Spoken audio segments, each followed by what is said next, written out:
Nou, vanoggend praat ons oor plaasmoorde.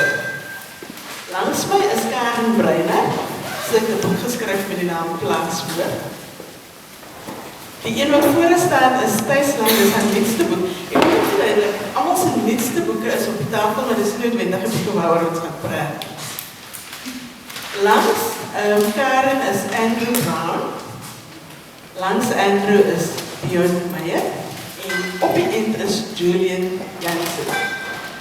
Nou, dis allemaal mense wat die regtig bekendstelling nodig het. Die het al van hulle gehoor, gesien, gaan nog baie van hulle hoor gesien. En elkeen van hulle het 'n besondere belangstelling in vanoggend se onderwerp. Karin, kom ek begin sommer met jou. Heel eerste, die ander aankondiging. Dis net een microfoon, so wees asseblief geduldig as jy ding so op en af kan hoor. Selfone, op silent. Jy kan tweet, Twitter, op Facebook, op Instagram. Dit asseblief niet op silent hoor. Oké, dan gaan ek gou vir almal 'n oomblikie wat te doen. Heel eerste Karin, baie geluk. Jy is baie onlangs vir die Engelse weergawe in Plaasmoord, Weeping Waters, op 'n kortlis geplaas, 'n internasionale kortlis. Vertel vir ons daarvan. Dit is die Crime Writers Association van Britannië, se internasionale crime boek. International Dagger. Dank. Ja, so dit is op die kortlys van die prys. En dus vir my is dit fantasties.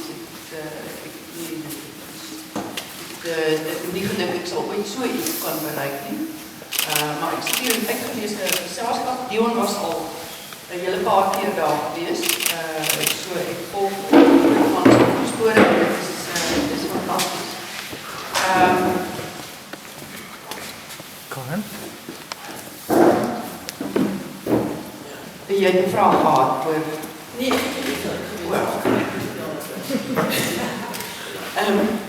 so, baie geluk en ons wil Karin 'n hande klap asseblief.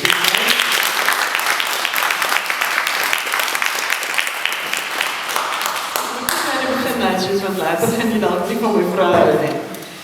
Die volgende vraag is vir al 4 van julle. Ons praat vanoggend oor plaasmoorde. En baie keer dan praat mense goed en jy dink jy weet en almal verstaan 'n ding op dieselfde manier. Wat verstaan elkeen van julle wat is 'n plaasmoord? Dat ons net daai basiese begrip uit die pad kry. En enigeen kan maar begin.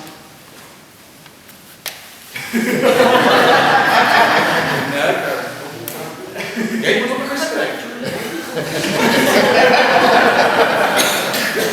Goeiemôre almal. Ek kon altyd op die skool wat jy so vasvra so wat. Nou sê ek dit plaasmoord gebeur op 'n plaas. Maar vir my is 'n plaasmoord maar net as onderwys dat is ek baie bekommerde man mens want as jy maar kos maak, dan moes nou nie die kosbakker of die potte en prakke en so nie. En dieselfde hier is die mense wat die kos op die tafel sit, die ekonomies aktiewe mense, die plaasboer met sy onmiddellike familie en sy werkers met hulle gesinne wat leed aangedoen word. En ek het nou so gestaan, ek misschien is toe lees ek so nie op, want Bettina het gesê oplees en vervul jy met angst en groot kommer as jy sien die intensiteit en die aard van die aanvalle op die mense, as jy dit nou vergelyk die plaasboer aanvalle met die aanvalle wat in stede en dorpe plaasvind. Die breedheid waarmee mense vermoor word en laatste dan net 'n plaasboer is van so aard dat die hele ekonomiese stelsel op die plaas word opset, word ontwrig en die geweldige trauma wat agtergelaat word is enorm. Ja, toe ek die onderwerp sien op die program het ek geweet Dis iets wat baie versigtig is in benader. Ek dink dit is 'n verpolitiseerde onderwerp, ek dink dit is 'n emosionele onderwerp, ek dink dit is 'n breë onderwerp en 'n komplekse. Uiteraard, ek verkies die woord plaasaanvalle, omdat daar ook baie aanvalle op plase is, maar daar nie noodwendig moord gepleeg word nie. Maar vir my is die definisie baie eenvoudig, dit is aanvalle op mense wat op plase woon.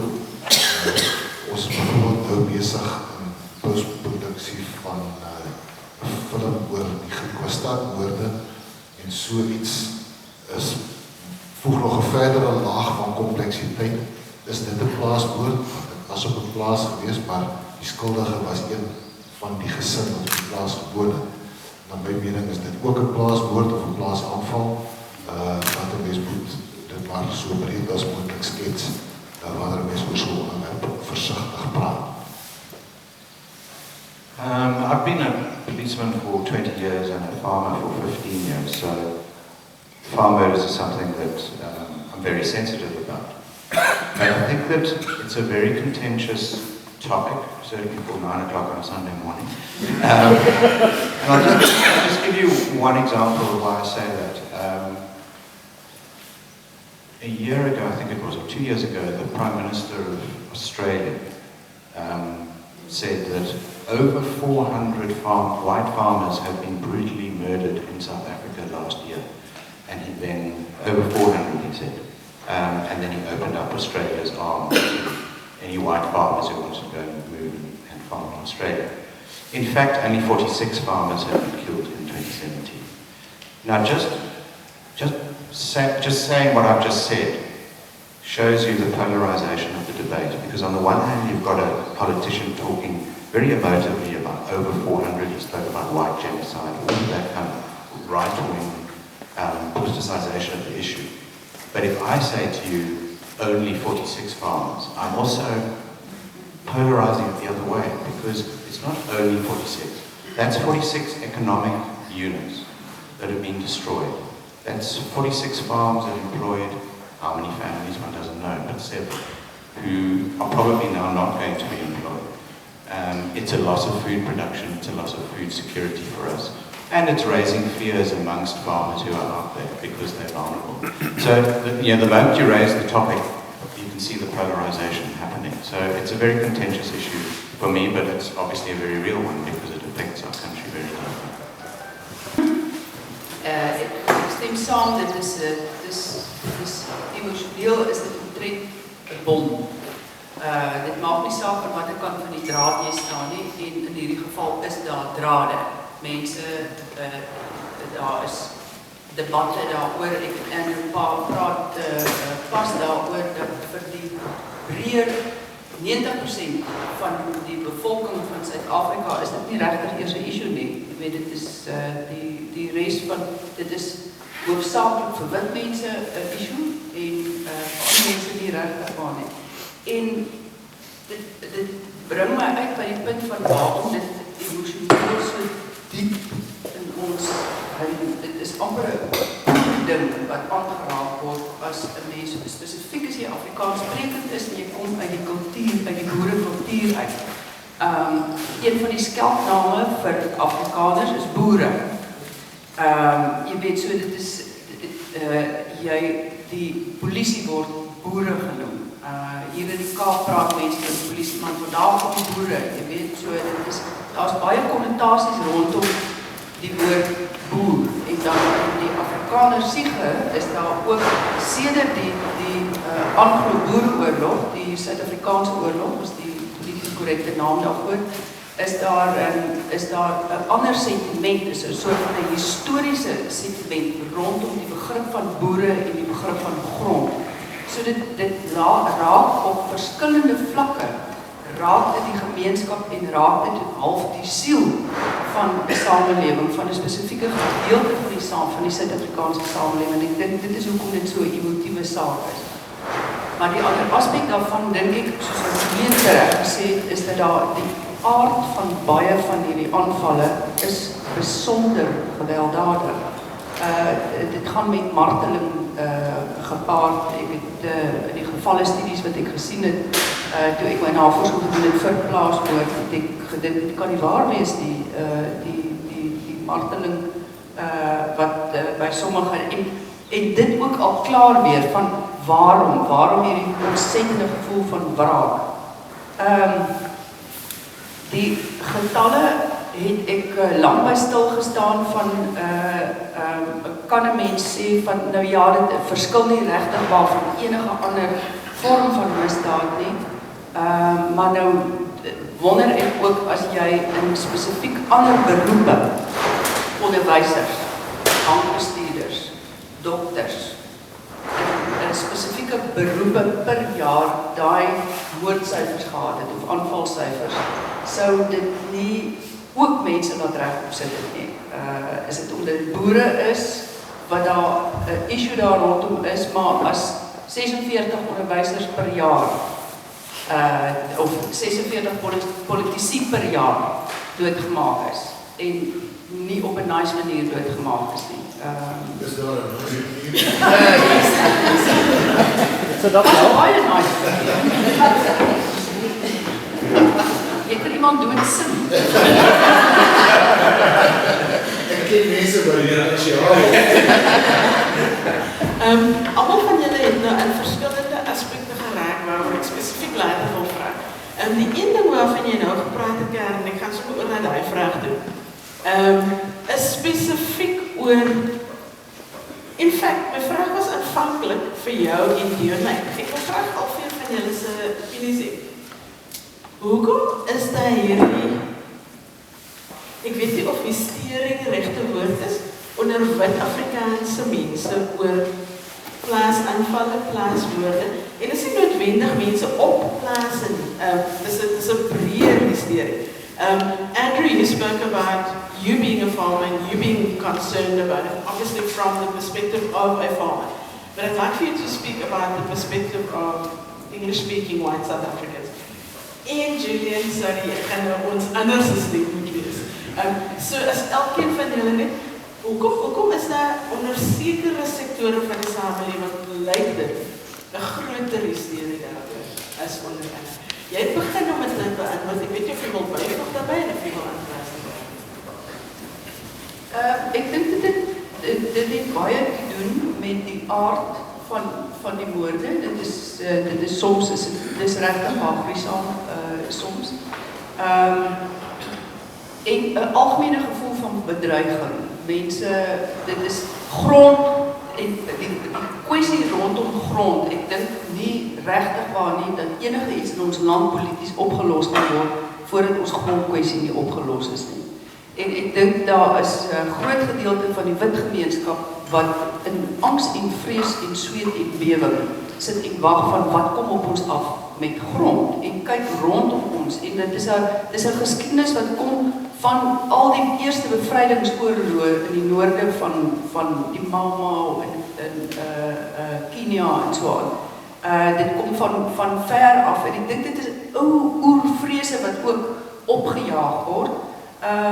En dit is, ek dink die hysterie het, doen as ek dit hysterie mag noem, maar die buitengewone aandag wat dit trek, het te doen dat dit meestal die slagoffers van 'n spesifieke gemeenskap is. Okay, dis 'n vraag op sy. I think that there's in white South African minds, there's a conflating of issues. And that farm murders are somehow associated with the land issue and land grab issues.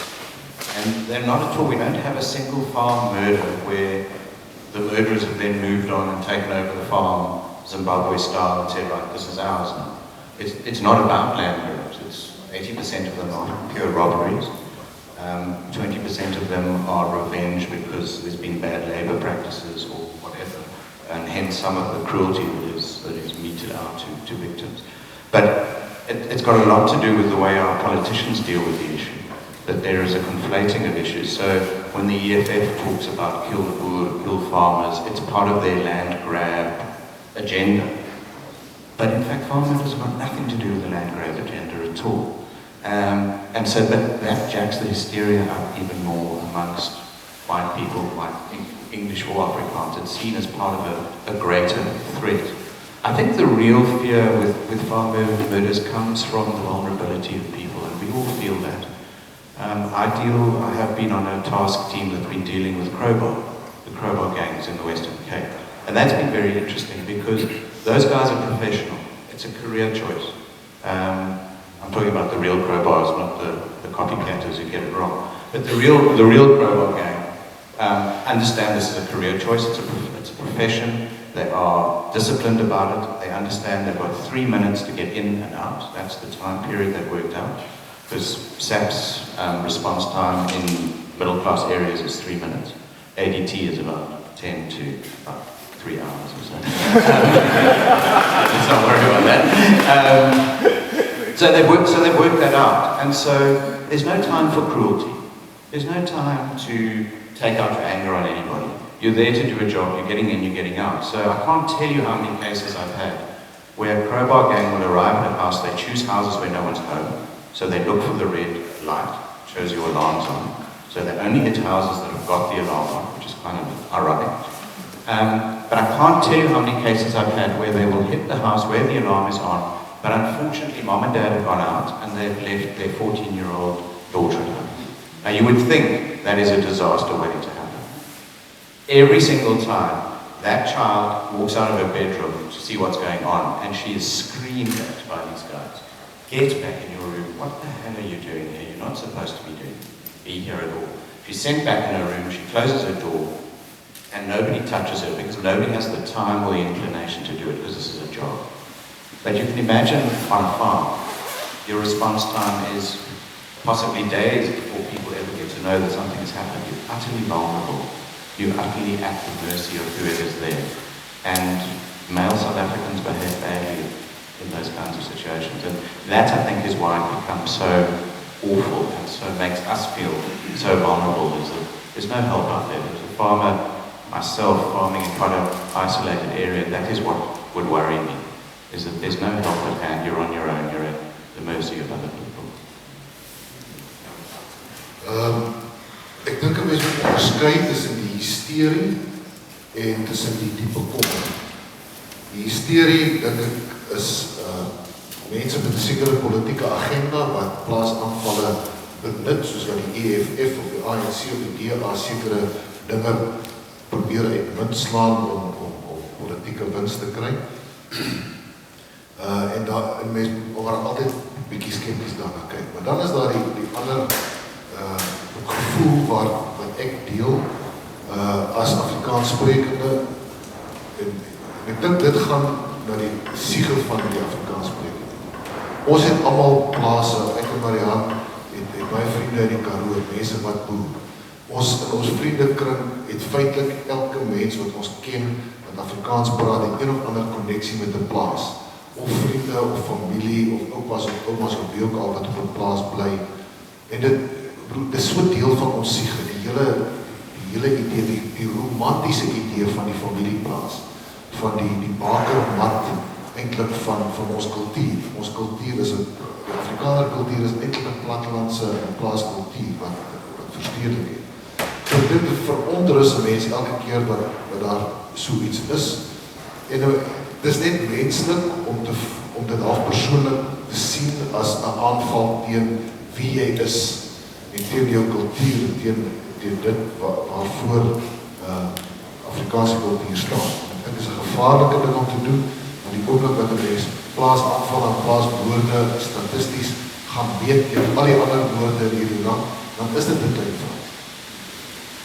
Maar ek dink dit is hoekom dit so 'n emosionele ding is. Ek dink dit gaan in die hart van Afrikaner kultuur, die Afrikaner siege, en dit is hoekom dit mense so ontstaan. Maar soos ek sê, ek moet dit onderskei tussen die hysterie van regse en verregse groepe wat probeer politieke winde uitslaan en die verontrusting van in die algemeen van Afrikaanse mense. Ek het 18 jaar skool gehou in Somerset's by die hoërskool Gordon, Ringskool destijds, en daar was 'n wonderlike symbiose tussen die skool en die omringende plase, veral Roetsvoort en dan ook vergelegen Destijds met David Gentele en so aan. En dan die begierlike vrugte wat die gemeenskap pluk uit die plaas uit. Ek het skool gehou vir honderde baie plaaskinders en ons het net vir hulle drome help gee en dan van die plaasse kant af het die eienaars vir hulle op beurse gegee, verder studeer en so en so. Dit is hoe die gemeenskap gegroei het. Daar was die vrugte inmaakfabriek Gens waar baie van ons mense gewerk het, enigste werk wat hulle kon kry. So daar was die plaas en dan was daar die fabriek, so die ekonomie daar was vrugbaarheid gewees. En toe veel dat een van die plaasdieners daar het verhoor sou word, die ripple effect wat het sou hê, op die plaas maar ook die werkersgesinne en dan ook die secundaire vrug, die vrugtebedryf inmaak en so aan. Maar ook die kinders wat skool op, so die impak van die Plaasmoord recupereer tot in die tersiêre sektor. Jy het gepraat van die tradisionele die verhouding tussen die plaasboer en veral van die Weskaapse breedwerker is die historiese verhouding wat oor jare opgebou is en baie leiers, breedleiers op van plase af met hulp van ondersteuning van verskeie kante af. Soms is plaasmoorde 'n werker wat verontreg voel. Ons weet hoe beroep om nie enkel as die boer gevang is, steeds met die dopstelsel en hoe die gevegte wat gebring het om die dopstelsel uitgefaseer te kry. Daar's nog enkele plekke waar dit gebeur en dan die alkoholisme waarin werkers vervang, dit het 'n ander rippel, negatiewe rippel effek gehad.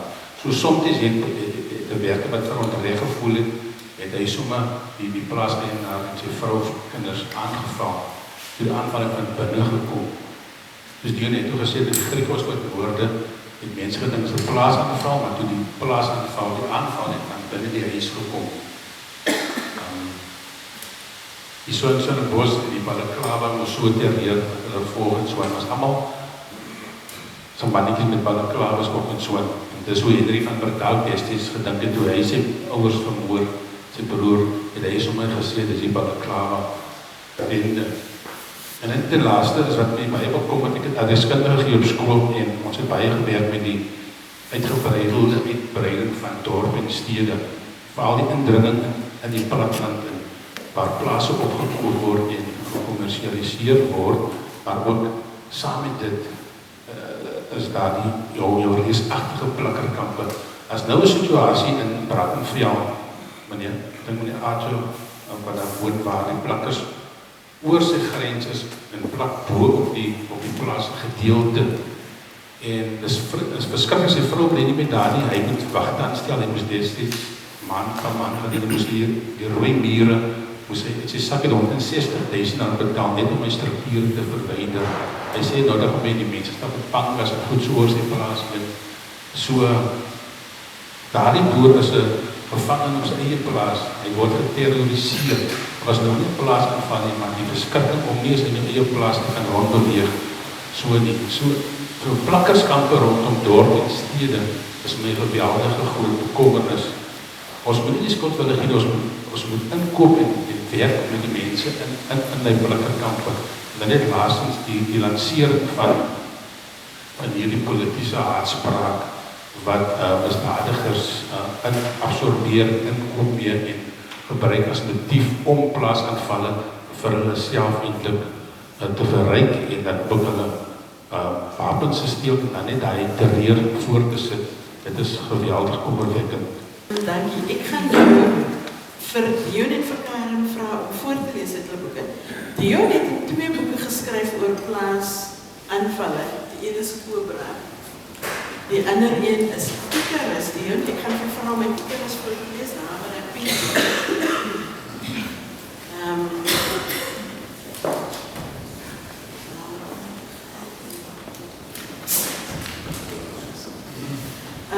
sorry, ek wil net gaan my opdracht klaar maak.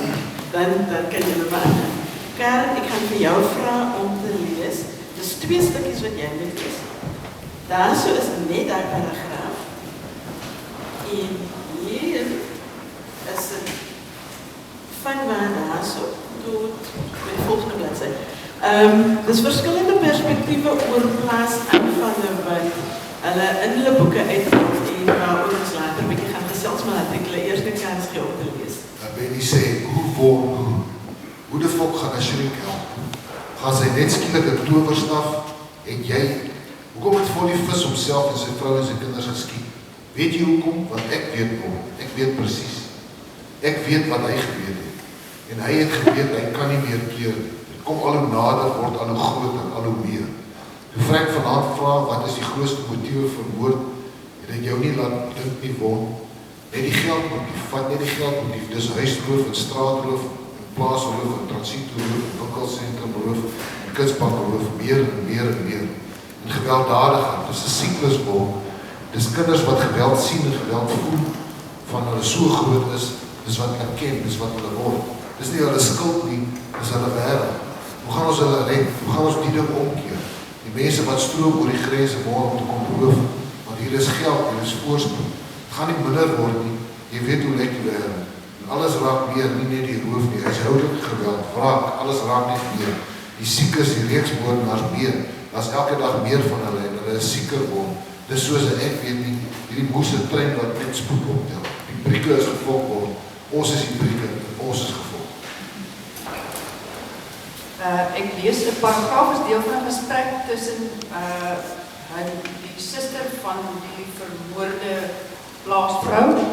Die vrou, dit is 'n gesprek tussen die polisieman en die suster van die slagoffer in die plaasmoord. Sy vra vir hom na Plaasmoord, of dit wat haar suster getref het, die klassieke Plaasmoord is. Hy sê, ja, ons verwys eintlik nie meer so daarna nie. Sy stem is diep, maar melodieus. As dit uit die donkerste perkussie van sy reuse borskas geproduseer word. Wat ek bedoel is, hy skraap sy keel. Dit bly 'n verskriklike misdaad. Ek wil nie vir een oomblik bekenne gee dat dit nie is nie, maar dit verskil nie van ander geweldsmisdaad nie. Die volgende stukkie is 'n ander gesprek. Dit is 'n karakter wat in 'n verregse organisasie is, wat weer in gesprek is met die polisieman, met inspekteur Beeslaar. Sy naam is Buks, die regse persoon. Ontstel is nie die woord nie, inspekteur, sê Buks en laat sy stem val. Hy buig op die tafeltjie, sy gesig so naby aan Beeslaar sit, dat hy die kers en kougom kan ruik. Ons het 'n teiken geword, jy weet dit nie. Ons, die boere van hierdie land. En dit lyk of dit niemand gaan bloue moer kan skeel nie. Al die mense in die buiteland wat destyds blou moord geskree het oor apartheid. Waar is hulle nou? Dis mos net nuus as dit 'n wit man is wat kamakastig menseregte oortree. Maar ek het nuus vir jou. Ons gaan nie stil sit en toe kyk hoe ons mense, ons skuldige vroue en kinders in hulle huise vermoor word nie. Beeslaar leen weg van die kersie asem. Kyk, meneer Hankom, ek weet nou nie presies waarmee jy dreig nie, maar as jy die reg in eie hande neem, oortree jy die wet, en dan kry jy met my te doen. Ek begryp dat mense 'n vinnige resultaat wil sien, maar dit is polisiewerk. Ja, intussen sterf ons boere soos vliee, en dit kan julle lot nie skeel nie. En ek sê weer, ons is keelvol. Ons word stikkend, ons word stuk kaal uitgetrek, en ons mag niks doen nie. Ons bekke hou in ja baas, nee baas. Ons godgegewe regte om onsself en ons huise te beskerm, word een na die ander weggevat. Ons gewere word afgevat, die kommandostelsel word afgeskaf, nou is daar wetgewing wat ons Zimbabwe-styl van ons grond wil afdwing. Beeslaar sig. Daai wet is nie deur nie. So, uit die dele wat voorgelees is, nou is daar verskillende motiewe, daar word gepraat van geld, in die jongste geval. Die plaas, die grondkwessie word aangeraak, racisme word aangeraak. die wit man wat vir onreg en te nagekom voel word ingeraak. En aan die ander kant is die polisieman wat sê, wow, dit is 'n verskriklike ding, maar dit is net nog 'n misdaad. Waar val die waarheid? En dit vra ek spesifiek vir julle twee wat geskryf het daaroor. Eerstens, waar is die waarheid ergens in die tussenin? Is dit iets anders? Dis die eerste vraag. En die tweede vraag is, albei van julle, sonder om die verhaal weg te gee, draai die narratief van die swart man wat wil plaas af het, waarvan Andrew ook gepraat, heeltemal op sy kop. So gesels 'n bietjie daaroor, ook die denke oor hoe julle gedink het daaroor toe julle geskryf het. Toe ek begin het met Plaasmoord, ek wou eintlik 'n reeks artikels skryf oor die fenomeen, want ek was nuuskierig, ek het juist dieselfde vraag gevra. Die koerante was vol daarvan. Die woord, en dit was vroeg in die 2000s wat ek begin het. Die woord Volksmoord, genocide, het begin val. Dit was gereeld in die koerante en ek wou gewoon, ek het dieselfde vraag gehad van wat is hierdie? Is dit 'n wraakding? Gaan dit oor die grond? Is dit politieke ding? Is dit wraak op 'n persoonlike vlak of op 'n nasionale vlak dat Volksmoord ter sprake kan wees?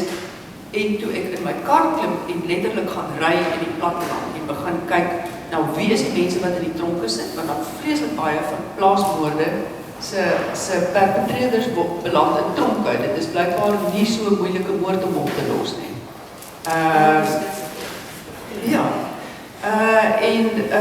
So dit is maklik om ook te gaan kyk dan wie is die oortreders, en dit is 3/4 van die tyd is dit jong mense, dit is mense met baie swak skoling, dit is mense wie se motiewe uit en uit finansiële gewin is, hulle soek geld en gewere, dis min of meer waarvoor hulle kom. En so, met ander woorde, dit is baie meer ingewikkeld, soos wat alles in ons land is. Jy weet, daar is nie maklike swart-wit antwoorde nie.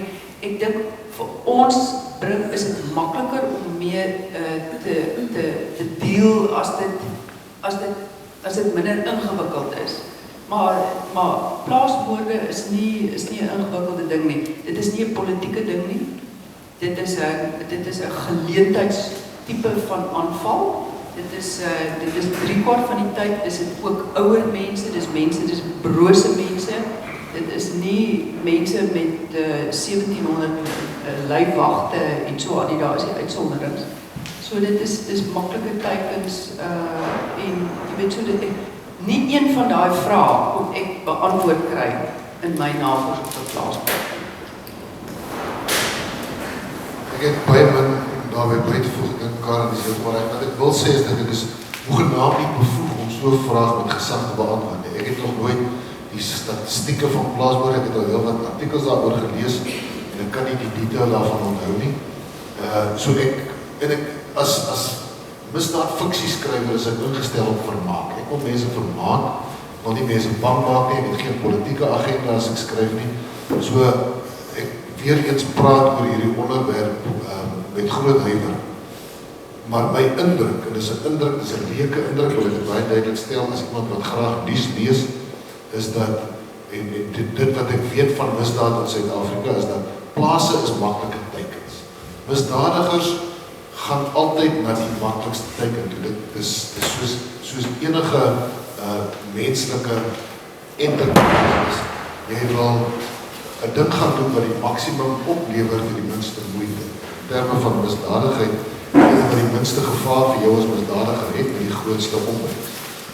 Dit is so dat plase, dit was baie gebeure en boere moet dikwels hulle werkers kontant betaal, so dit is altyd 'n klomp geld.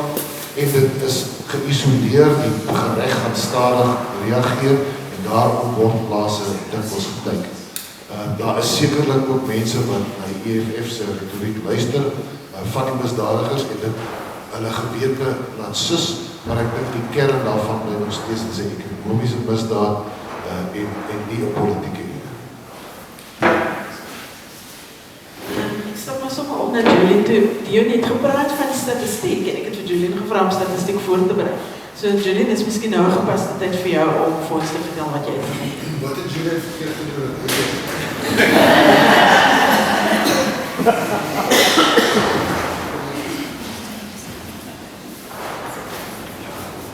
En Google is 'n lekker soek engine. As jy tik jou woordjies in en dan skop hy uit Engels, Afrikaans of wat ook al. Ek het nou net met iemand gekommunikeer in Rusland en toen kommunikeer ek met hom wat die Engels kan praat. Google Translate en nou kommunikeer ek en hy met so wat ook al. Maar as jy nou die plaasaanval en plaasmoorde intik op die internet dan skop hy Magdom statistiek uit en hy skop op Magdom stories van aanvalle uit. Jy kan jou dood lees aan dit en jy kan jou dood lees ook aan statistiek en so wat. Maar een ding wat na vore kom is as jy net bedink wat is the after effects of a farm attack of farm murder, die geweldige kwessie daar.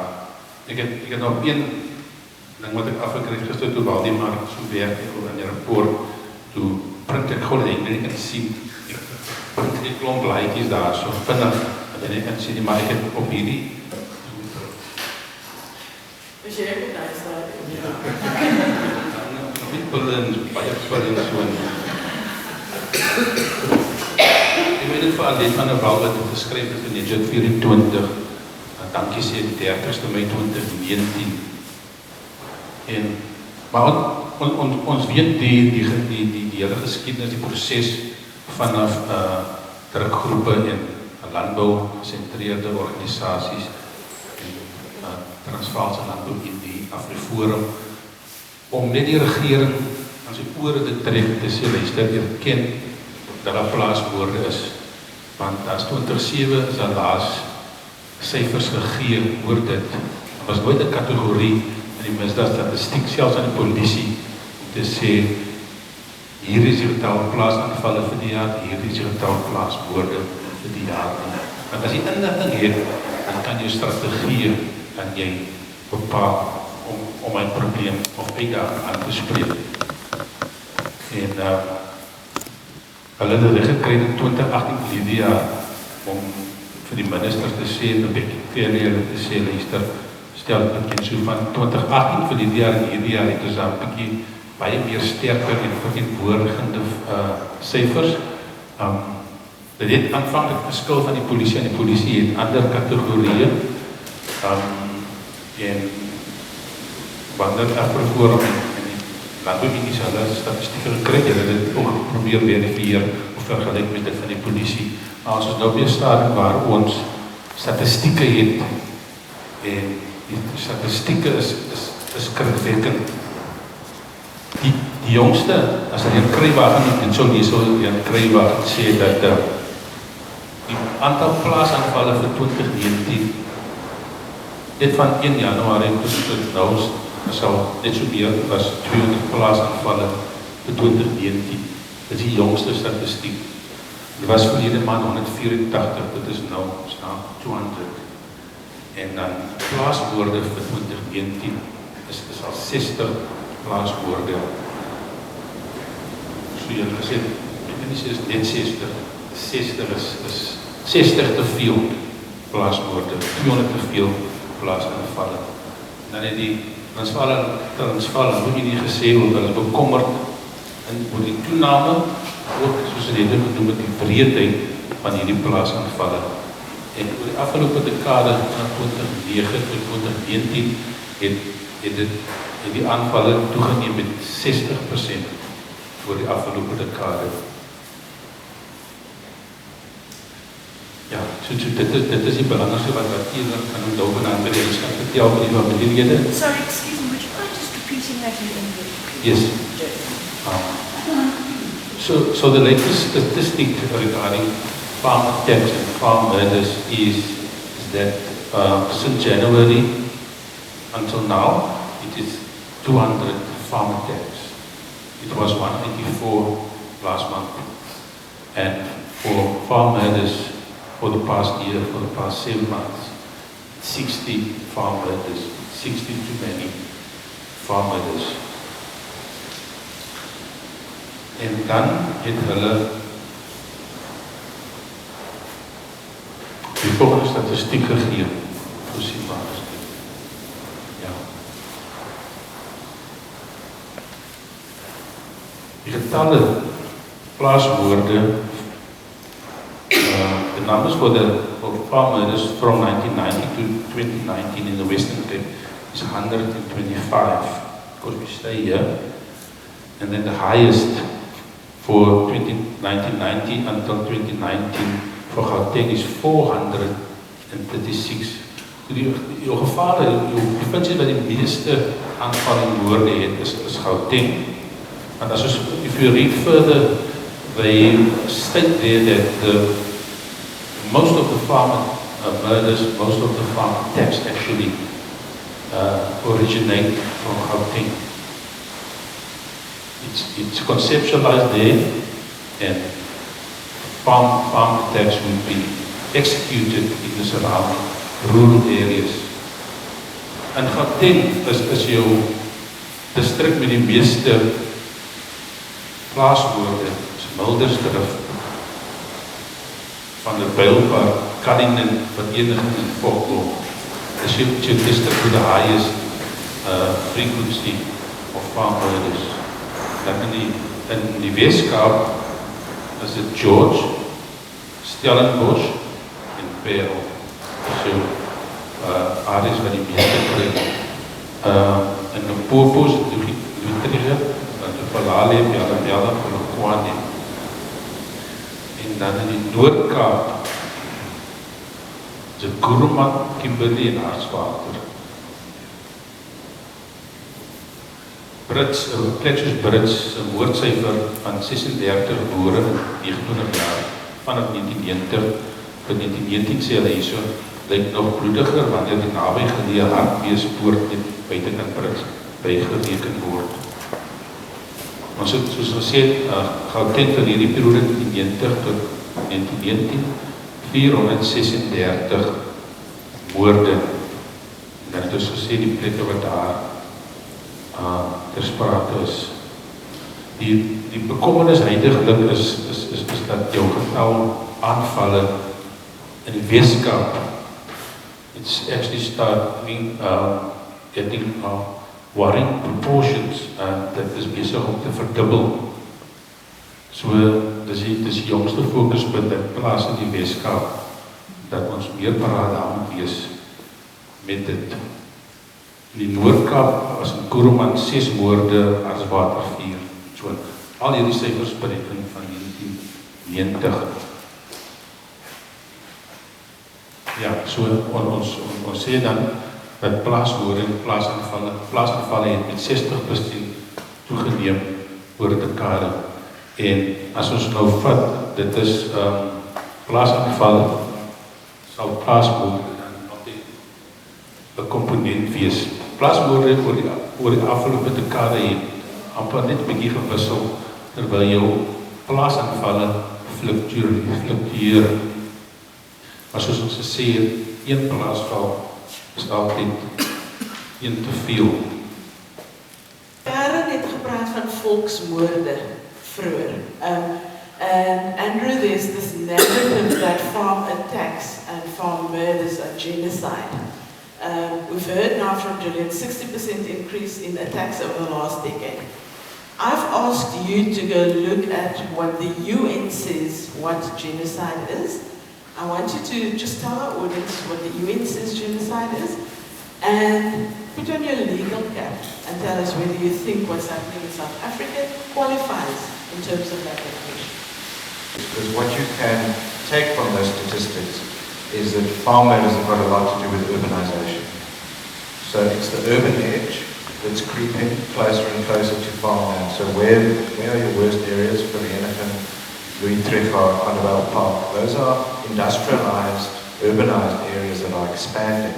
You're getting bigger and bigger influx of people who are looking for work but don't have work. So you've got a big unemployed component, living in squatter camps, living in poor conditions.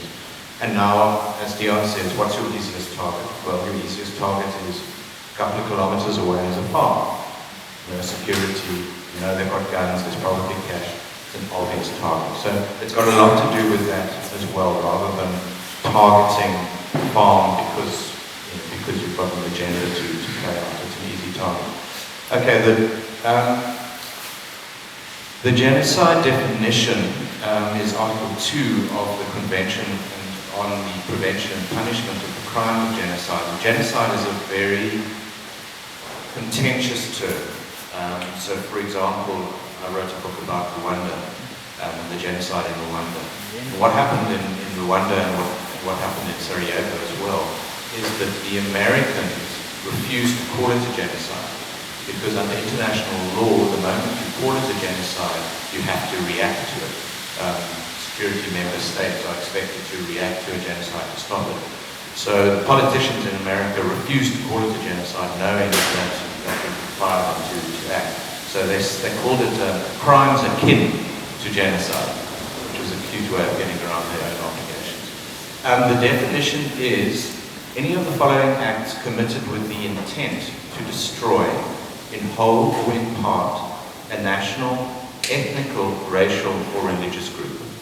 And then the examples of conduct are killing, causing serious bodily or mental harm, deliberately inflicting on the group conditions of life calculated to bring about its physical destruction in whole or in part. And then there is also the related crime of incitement to commit genocide. And that is where you are not yourself committing any of those acts, but you're calling upon or inciting others to do so. So I think it's fairly clear to me anyway that this is not a genocide, that we don't meet the definition because, and not because it's, not because one's being pedantic and saying farmers are not a national group or an ethnical group. That's not the issue. The issue is around intent. Is there an intent to destroy this group of people in whole or in part?